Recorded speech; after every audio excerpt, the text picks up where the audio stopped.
Hello and welcome to the show today. My guest is a well-known machinima director, and let's go to a clip now to see a piece of his work. Huh. Yeah, very funny. Come on, door. Open up. Damn it, what a tease! I already made it past those thick-ass blast doors, which that guy died for, only to be stopped by this useless second door. This is bullshit! I am Captain Gordon Freeman of the Intergalactic House of Pancakes, ordering you to open! Yes! No! Shit! Don't kill me! Oh, good. Somebody knows CPR. Ladies and gentlemen, Ross Scott. Hello. Thank you very much for coming on the show today. No problem.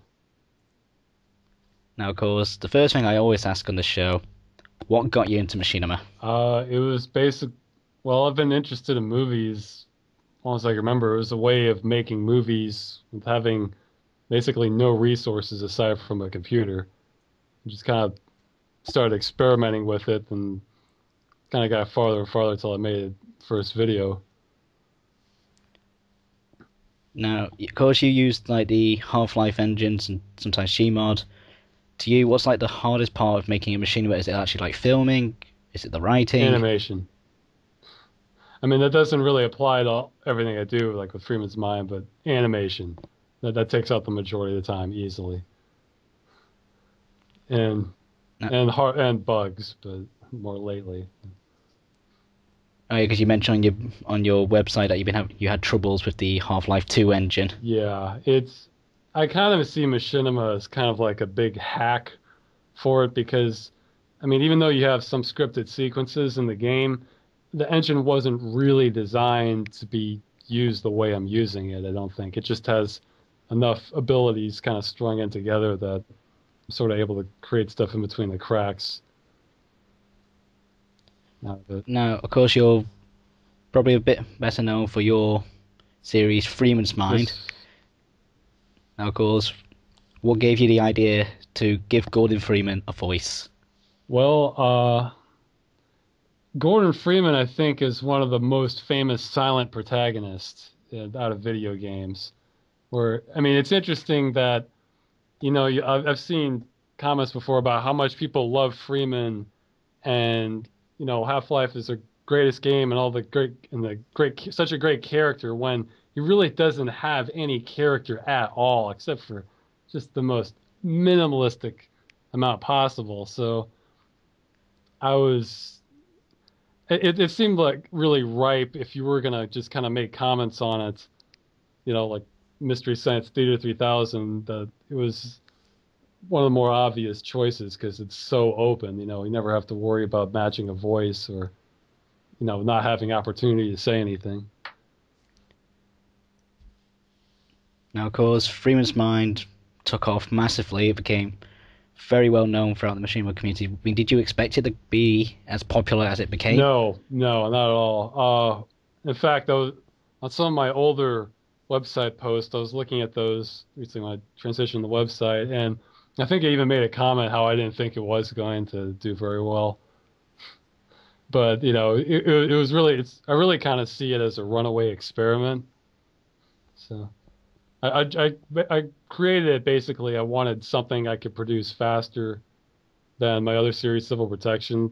Like I said, the animation is just brutal for that. And you know, the thought of just being able to record and not having to animate anything was pretty alluring.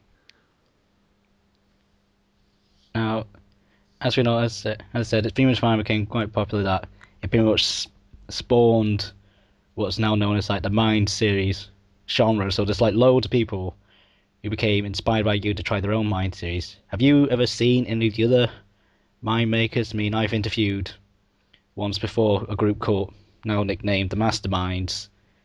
I mean, have you ever seen any of their work, or are you aware of them? I've skimmed a couple of them, but I haven't really watched them. I mean, it's sort of like again, I'm surprised like my series has like remained, there's been as much interest in it as long as there has, because I kind of see it like a one-trick horse since it's all just a monologue where, I mean, mean, I would have thought, it would have need like more characters to kind of keep it interesting or more some development. So, I mean, even Mystery Science Theater 3000, which, is obvious influence, you have multiple characters saying things and they have like different movies and plots that they're going through. Whereas this is just like, it's like listening to a lecture from somebody more. I mean, trying to make it interesting, obviously. So I guess it doesn't really make me that eager to watch other machinima or videos in this format, if you understand. Like, it's nothing against the people who are making them. It's more like I don't even watch my own ones that much after they're done. So it's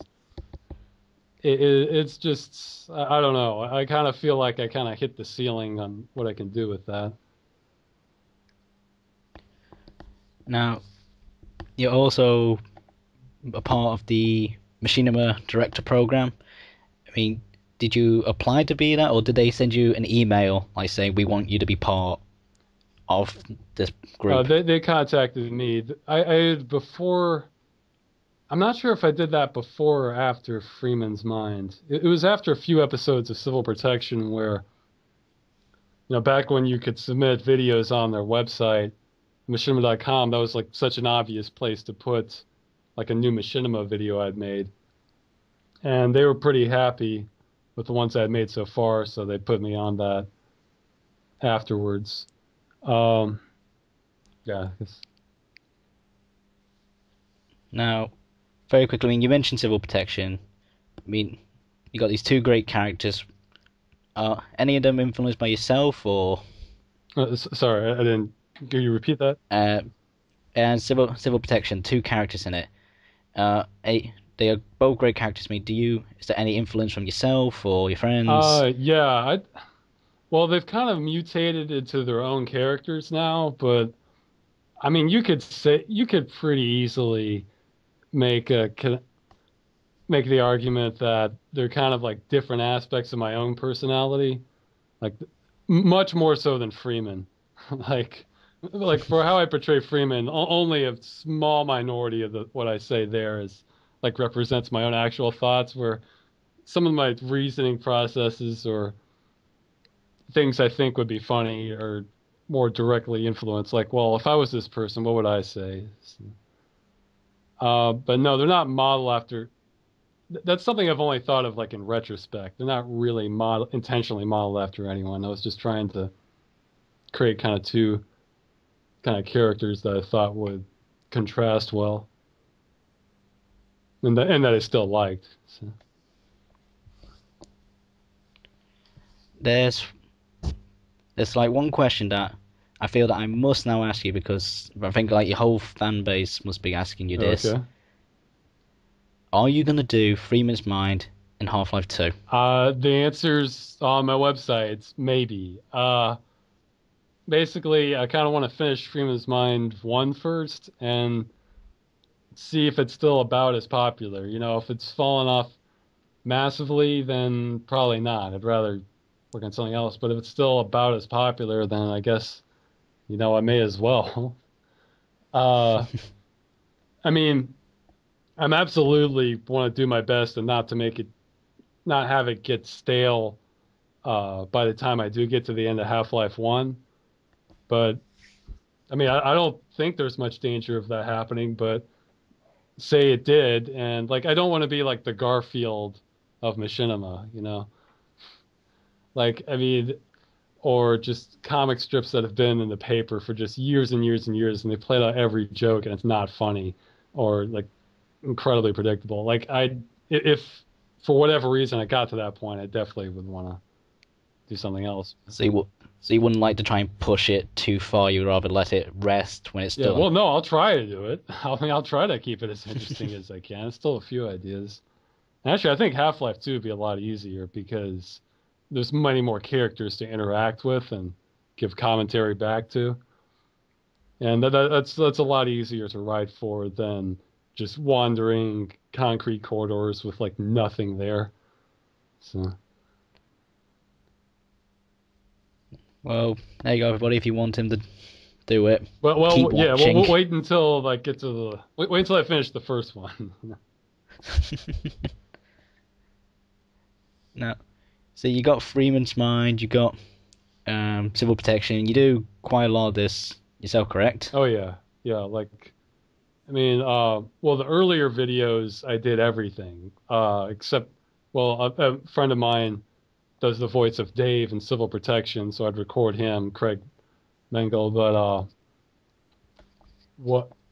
Yeah. Besides that, I mean, I did everything that didn't come with the game itself. All the animation, map, lighting, you know, sound, video editing. For later episodes of Civil Protection, I definitely have volunteers. Some area, like pretty much when you see custom animations that aren't included in the game itself, Half-Life, then that's usually the work of somebody else. Also, mapping. I mean, I understand how mapping works, but I'm not a real map designer. All I've done in the earlier ones are just tweaks. That's been a huge help. And for both of the series, sound editing, I've got a lot of help from, especially from Otto Bumelberg, if I'm pronouncing his name right. Uh, Basically, you know, I mean, I can do sound editing, but it's a real help to have someone else do it who, you know, a lot of cases will either do as good a job or hopefully better than I would because they can focus on that exclusively, which means they can free up more time for me working in other areas. So that, yeah, in Freeman's Mind, I do everything except pretty much I mean, I'll still do some sound effects, but he does the majority of the work now. In Civil Protection, it's kind of a mix. I think I still do the majority of the work on it, but it's not a very quantitative thing. I mean, I don't really count the hours I work on it and what everybody else does. But I guess by me saying I do the majority of work on it, that doesn't mean other people aren't doing a hell of a lot of work in areas also. So, would you ever consider working with like another machinima director? Like if they came forward to you, like say, like one of the masterminds or like another Gmod machinima maker came up to you and said, "Do you want to do a collaboration together?" Would you ever consider it? Maybe. I can be pretty picky though when it comes to writing. Like I'd have to really like what they had. Although the exception is if somebody's done work for me like sound editing or animation work or something, and they want me as a voice actor, yeah, I'm gonna help them because then I figure I kind of owe them. Um, or the other alternative is, well, I mean, the problem is that I have like I'm backlogged with ideas. Like I have dozens of episode ideas and things I want to do. So it kind of makes me more driven to kind of do more of my own stuff than do collaborative. But you know, if it's something where you know they wanted to do the majority of the animation, that might change my mind some. Now, you just mentioned just then like you got loads of ideas. I mean, is there any we can look forward to? I mean, what future projects have you got in the work? Okay. Yeah, I plan to make a little chart at some point showing what I have planned and the likelihood of each of them happening. I'll continue Freeman's Mind, so that's probably the most popular thing I'm going to do. I'm going to do more Civil Protection, although I really want to I want to do a lot more research into motion capture for that. And I'm going to be focusing on easier episodes for a while until I try anything ambitious again. Um, I have another series which I'll probably have to use a different engine for. I don't want to spoil too much on it, but it'll be comedy. Well, pretty much everything I have planned is going to be comedy. It's going to be more of a like sort of a medieval fantasy environment. That's probably the next most likely thing might happen. And there's another one which might be in the source engine if I can get more fixes for it, which would be more of a contemporary setting. It'd be probably much more of a darker kind of comedy, but that one's a little iffier whether it'll happen or not. And I actually had an idea for something similar to Civil Protection, but a separate thing that would also be in a medieval fantasy environment. Uh, let's see. Really, there's lots of things. And also for Civil Protection, I have not gotten to my best ideas by any means. But the problem is my best ideas are usually the most demanding in terms of animation, so I haven't really attempted them yet. So we'll definitely be looking forward to those. And thank you so much for coming on the show. Oh, sure. And ladies and gentlemen, Ross Scott. And I've been Caboos15. Catch you next time.